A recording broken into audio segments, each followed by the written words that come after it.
What's going on, everyone? Platinum Bees coming at you with another video. Welcome to episode 6 of the Junk Silver series. So, yeah, let's get into it.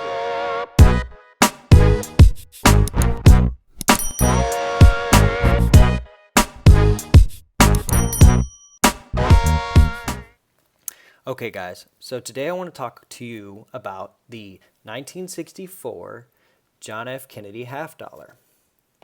As you can see here, I've got 3 full tubes of these babies. I think these are a great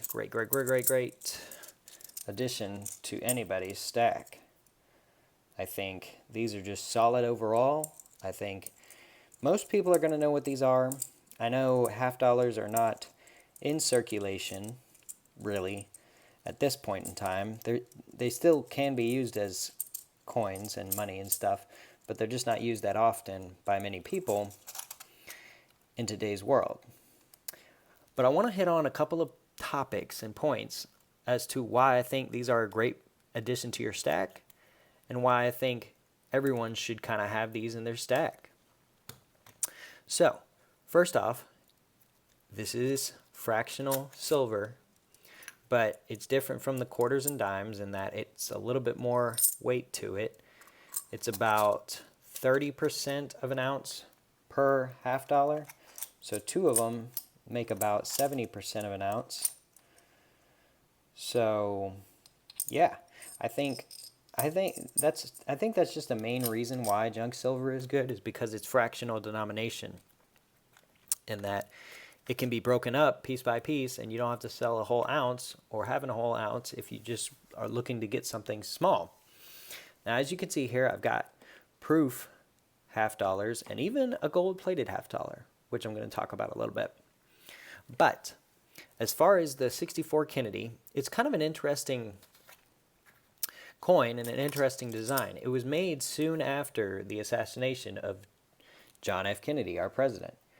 And I think that's pretty cool that they put him on the half dollar, and so soon after what happened, because it was pretty tragic, I'm sure, for our country at the time of it happening.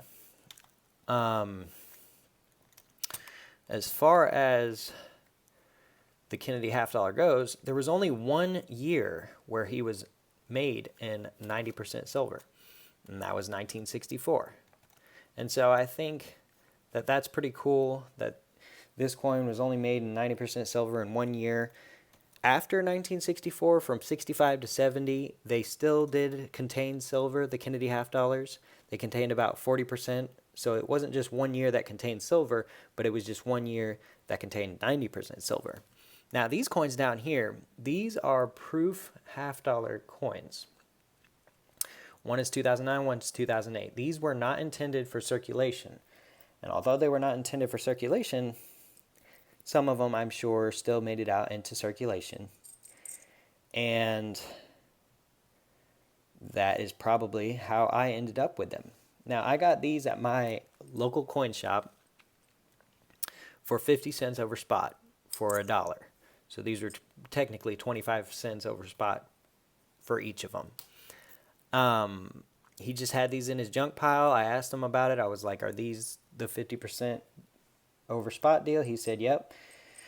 My LCS is kind of just a simple guy. You know, he buys the silver for the weight. He sells it for the weight plus a little premium. He's not really looking at making a whole lot of profit off of collectors and stuff. He's much more of a just bullion dealer, really. I mean, he does have some rare coins in his case and stuff like that listed at certain prices, which I'm sure someone brought in and said, hey, you know, I've got this yada yada Morgan dollar, it's Carson City, whatever. And he gave him a little bit more money, so he's going to make a little bit more money out of that. But typically speaking, little stuff like this, could you get a little premium for them? Maybe. If they were in perfect condition, probably a little bit of premium, but at the end of the day, they're just silver. He buys them for the silver content. I'm sure he paid a little below spot for these, and he sells them a little above spot. He makes a little money, and at the end of the day, that's all he really cares about. And so I also got this gold-plated half dollar for the same deal as I got these, 50 cents over spot, or for one coin, I guess 25 cents over spot, because he charges 50% per dollar over spot. And so this is a pretty cool coin in my opinion. Is it worth more because it's gold plated? No, not really. I mean, it's more of a novelty thing. Could I sell it on eBay and find someone who will pay me a little bit more for this? Maybe, as a novelty. But generally speaking, this is just silver. I still picked it up because it was 50 cents over spot, which is a good deal, especially for something as novelty as this. And I just think it's a cool little addition to the stack, but it doesn't really add a whole lot of value as far as stacking is concerned.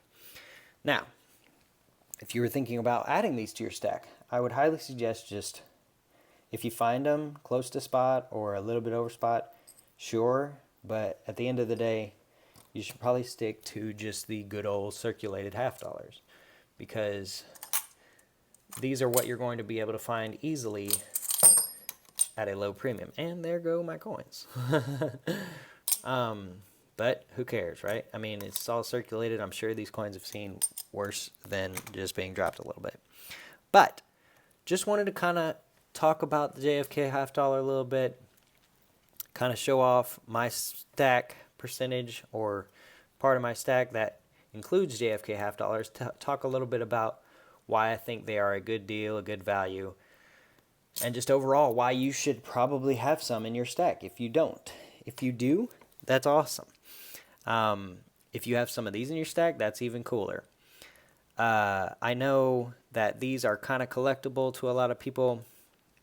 I see them go on sale in slabs and stuff at MS 70 and 69, and they go for a good bit over spot. But as far as I'm concerned, these are just part of the stack, and I just include them in my overall silver weight goal or number. And so, yeah, guys, today I just wanted to talk a little bit about the JFK half dollar and just kind of show y'all what I've got so far in my stack of JFKs and junk silver. So, yeah, guys, until next time, we'll see ya.